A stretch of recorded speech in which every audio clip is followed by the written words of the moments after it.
how much have cell phones contributed to crashes statewide? KXLY4 Sally Showman spent the last month gathering data, filing public records requests, and pouring over data from every single cell phone related crash in the state over the last 3 years. You have some answers for us. Yes, and Robin, the State Department of Transportation keeps track of every reported crash and the contributing factors. The numbers might surprise you. They've really surprised me. This stack of papers represents the total number of crashes in Washington State from 2007 to 2009. Now, this stack represents the #1 leading cause of crashes, which is speed. Now, this third, rather minuscule stack represents crashes that involved a cell phone. It can be dangerous, the outcome tragic. We've seen it here in Spokane County. We've shown you on the news. I miss her so much. She had the most gorgeous smiles, the most gorgeous laugh. Just last December, a 16-year-old 9 Mile Falls girl was killed in a crash up north on Monroe Road. She was on the phone at the time. And the unfortunate thing was the boyfriend heard the crash. The phone was left open. Although it doesn't take away from the heartbreak, fatal crashes caused by cell phones are relatively rare. From 2007 to 2009, statewide, 8 people died in crashes involving cell phones. 2 of those happened in Spokane County.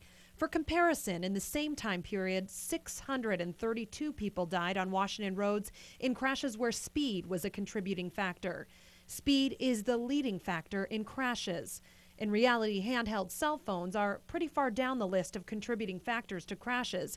It's 21st in a list of 39 factors the state keeps track of. Here are some things that contribute to crashes more than cell phones: driving drunk, falling asleep, and interacting with passengers, animals, and objects. Less than 1% of all crashes statewide from 2007 to 2009 listed cell phones as a contributing factor.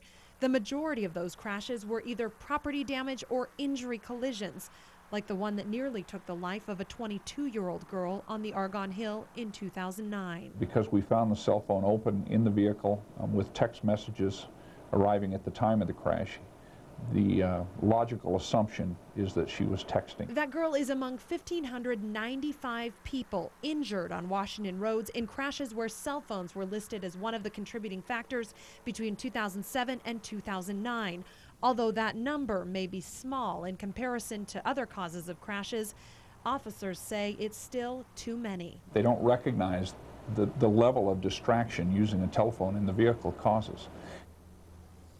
A couple quick things to point out. In all of the crashes that listed cell phones as a contributing factor, many had other contributing factors as well, like speed or failing to yield the right-of-way.